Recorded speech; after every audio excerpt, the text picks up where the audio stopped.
Hello viewers, I'm Clayton Seams and I'm standing in the middle of nowhere because if I had a watch, it would tell me that L. Alder is late for this comparison. He is supposed to be bringing a Jeep Wrangler Rubicon V6, which will pair nicely with what I brought, which is a Ford Bronco Badlands with the Sasquatch package. And any minute now, he should be showing up with the... That doesn't sound like a V6. That's not a V6.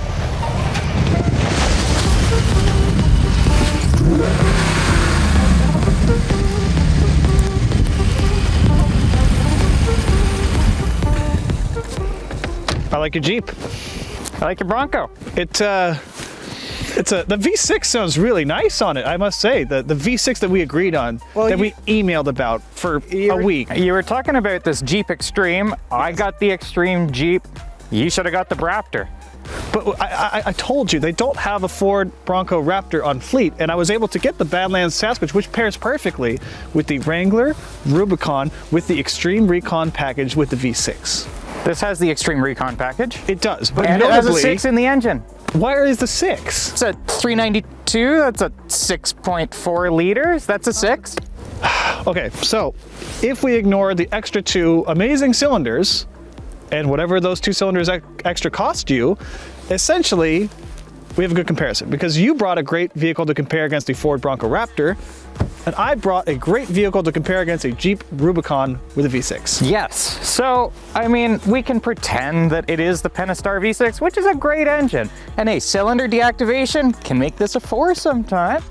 And aside from that engine, it is the same as the Rubicon Xtreme Recon with the V6, right? It is, with the 35 pack, yes.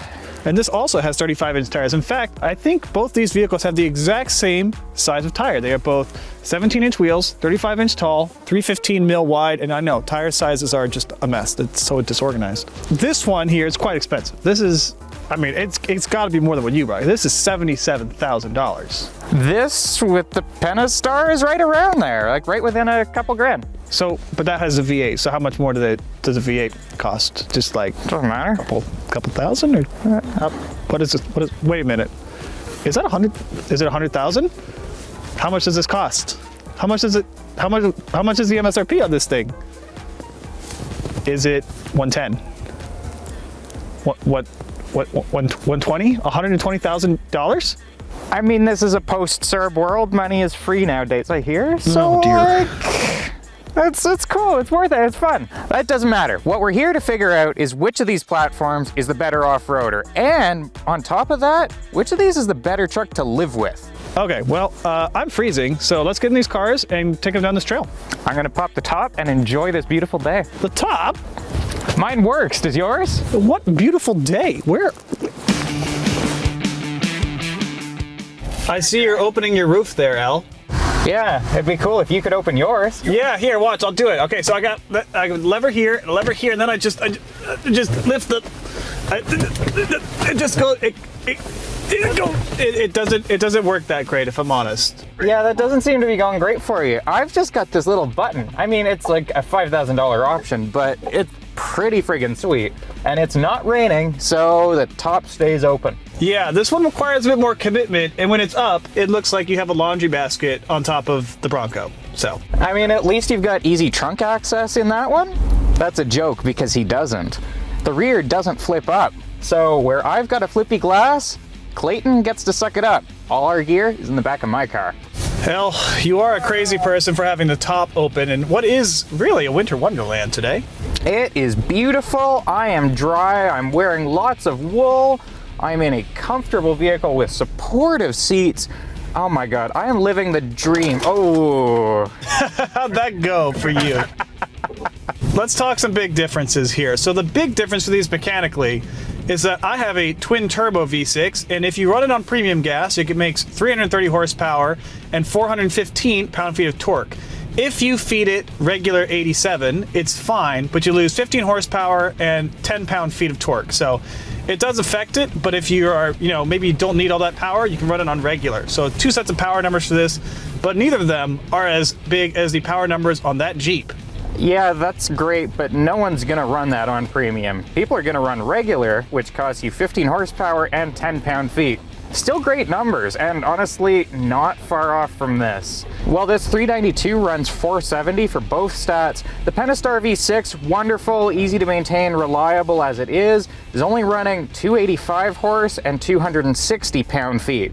The Bronco does beat it there, even in 4-cylinder, guys. And to be honest, I think the 4-cylinder is the one you want. Yeah, we haven't driven the 4-cylinder Bronco, but just looking on specs, it's actually not that big of a power jump from the V6 to the 4-cylinder. And if I were speccing my Bronco, it's the one I would choose.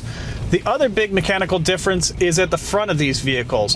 Whereas L has a Stone Age solid front axle, I have an independent front suspension from the future. And that means that the Bronco is noticeably more calm on the highway.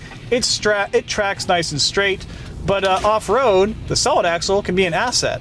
L? I will admit, this thing gets a little bumpity-topsity-turvy like you're seeing right there. The solid front axles are much beloved by Jeep people, and for good reason. These things are rock solid. The Jeeps come standard with Dana 44s. In the case of this thing, you get Dana 200 series axles with electronic locking front and rear.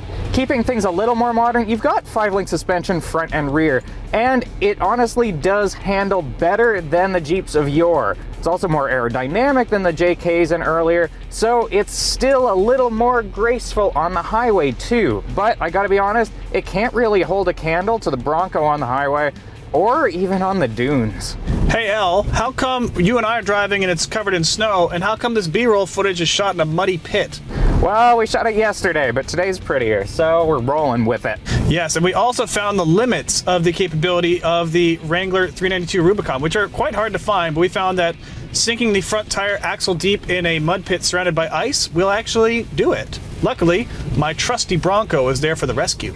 Ah, God bless nylon straps. I will say that push come to shove, we must admit that the Jeep is more capable off-road. If you are truly looking for the gnarliest off-roader you can find, the Jeep will get you into and out of gnarlier situations. It will, and it's a little more satisfyingly old-fashioned along the way. If you're a newbie to off-roading, the Bronco brings you the ease and convenience of that easy center selector. It's all electronically controlled, just press the button, keep driving, it'll switch as you go. Here in the Jeep, we've got this classic old knobby right here in the middle, and it's honestly a little frustrating to convince it to get where you want. But ultimately, you've got your 4 low, you've got a few available ratios there, either 278 as equipped here, or 4 in the optional rock crawling case. Set up right, that'll actually give you a 100-to-1 rock crawling ratio. It's insane. And I think that's the big thing, is which is for the beginner, the Bronco is far more approachable off-road. It has that electronic drive selector, it's got that forgiving IFS suspension, and it has something that the Jeep cannot do off-road, which is Baja mode. Press that button and it disconnects the front sway bar, that front suspension goes to work, and you can just skim over the top of dunes or washboarded roads or whatever you have for high-speed off-road fun. And you can't do that in the Jeep, because the Jeep, when you take it quickly, you really feel that unsprung weight of the solid axles. Other electronic goodies are both of these make ample provision for auxiliary lights and accessories. In the case of the Jeep here, you get 4 auxiliary switches down here in the center. In the Bronco, you get 6 of them up there by the rear view mirror. It's a really handy touch. Yeah, both of these are designed to be customizable. They both have mounts for, the Bronco has a center GoPro mount on the dashboard. It's got clips you can remove on the roof to mount skis or kayaks. These are both adventure-ready vehicles, and they both encourage customization. Both of them even have like a little fold-out trail table you can have on the back of these for a perfect picnic dinner. Of the two, however, the Jeep remains king of customizability. The Bronco is pretty sweet out of the dealer. You can have 10 different flavors of that if you want, compared to 7 here in the Jeep. The difference is, however, that the customizability ceiling is higher here. All right, now let's talk about the inside of these vehicles. So inside the Bronco is so much more modern than the Jeep, and it's so clear that this was the vehicle that was designed second. The cabin space feels wider, there's noticeably more headroom. The controls are just like the Jeep, simple and easy to use, but there's just so much more personal space in the front and the back of the Bronco versus the Jeep, including the cargo area, which has one caveat. which is that you doesn't, in the soft top form at least, does not have an easy lift up window. But if this was spec'd with the hard top, you would have that lift up glass just like the Jeep. That said, being able to fit 2 people's stuff for a weekend away, not a challenge really in either of these. Good cargo space. The hard top is also an issue to actually acquire. Ford had a lot of trouble actually getting those things produced without flaking apart, and we suspect there is a reason that this demo unit was equipped with the honestly pretty abysmal soft top. Yeah, the soft top, I mean, to its credit, it doesn't leak, and we've been driving it in rain and snow all week.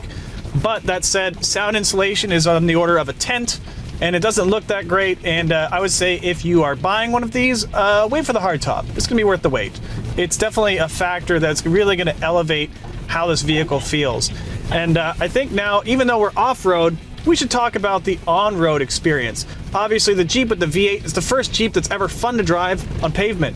But the Bronco, even with the soft top, is the vehicle you want for a highway journey. Driver assists are definitely stronger there in the Bronco. Lane keeping is excellent and significantly reduces driver fatigue as you make your way along the commute. You can get reasonably modern systems in the Jeep, adaptive cruise and all that goodness, but it's just not the same. In the case of the 392 here, something you will find on the road is that it's a lot of fun to gun it.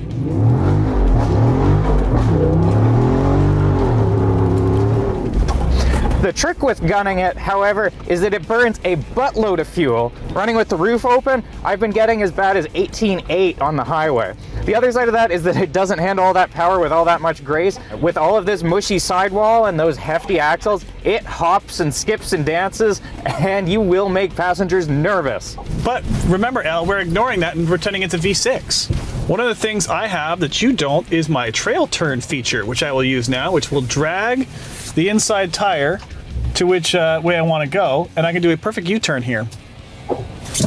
I shall demonstrate. Look at my economy car size turning circle. I can turn perfectly around in this small space because it's actually pretty amazing, and you can't get that with the Jeep. Honestly, the trail turn feature isn't really needed on the 2-door Bronco, which I drove last week. But on the 4-door, it can really help you to get around those tight turns because these vehicles are kind of big on the trails, honestly. So now we need to talk about the on-road of both these vehicles. Even though we're off-road, we have been driving these vehicles all week, and I think a clear winner has emerged. The Bronco, even with its soft top that we don't love, is the clear winner on the highway and around town. It's just easier to drive, and the noise level on the highway is not that bad. And the big difference is that you don't have to steer it down a straight road with the independent front end. The old Jeeps, they kind of wandered in the wind and everything, and the independent front suspension in this really makes a difference on pavement. And off-road, it's almost as capable as the Jeep. I really do have to concede this one. Just running around town, I much preferred the Bronco. And just how easy it is to see those corners. Parking that thing is a breeze. It's just a delightful vehicle. I would say that the other interesting thing is just how different these cars are off-road, considering they're on essentially the same wheel and tire package. Both these are on the tires you want off-road. Big, tall, mud terrain tires with tall sidewalls. All right, so we've done 2 weeks of testing, dirt trails, snow farm access roads, and lots of highway miles. Where do we stand on these two? Honestly, I love all that the Jeep is about, but I am having to concede that the Bronco brings a lot to the table and is perhaps the more balanced vehicle. That's true. So let's answer those 2 questions we asked at the beginning. First of all, which is the better one off-road? On the trails, which of these 2 super capable SUVs is more capable? Without a doubt, the Jeep takes that. We haven't even come close to taxing this vehicle on this trail, but the ceiling is so much higher. The solidity of those solid axles, the Jeep is magnificent and can only get better with aftermarket.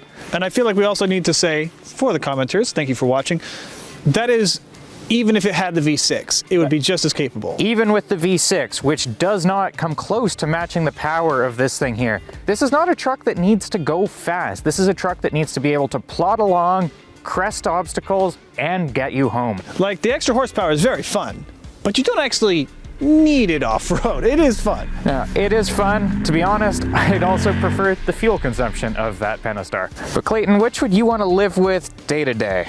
Honestly, we had a chance to commute for an entire week in each of these vehicles to see what they were like.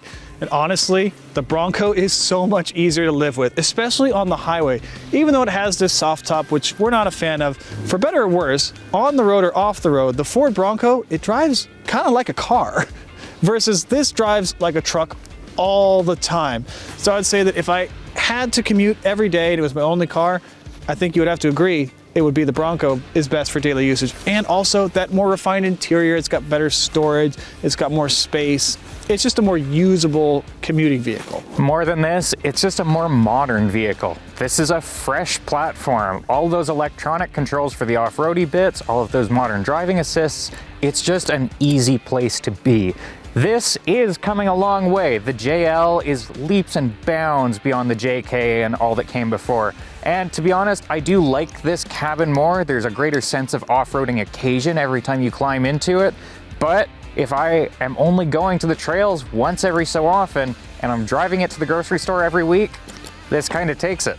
I think that's the thing that I was surprised about off-road is just how close they were in terms of capability. Ultimately, this is the tougher off-roader, and push come to shove, it won't go places this one won't. But like you said, these are basically the supercars of off-road. They are so capable that for us to really test them, we'd be in some pretty gnarly situations. And at 120K, I don't make enough to push my luck. Exactly. So while the heart loves that V8 and the trucky feel of the Jeep, I think our brains have to agree. But Clayton, this has better breakover angles. That is true. I really don't want to give this to the Bronco. I'm accepting that I have to give this to the Bronco. The winner of this Driving.ca comparison is the Ford Bronco Sasquatch. Is the Ford Bronco Badlands Sasquatch. And for more off-road reviews and comparisons, don't forget to check out our website at Driving.ca, where you will also find a full written article with even more thoughts and lots of numbers. And let us know in the comments what two vehicles we should compare next. And maybe Elle will bring the right car this time. I'll think about it. For Driving.ca, I'm Elle Alder. And I'm Clayton Seams. Thanks for watching.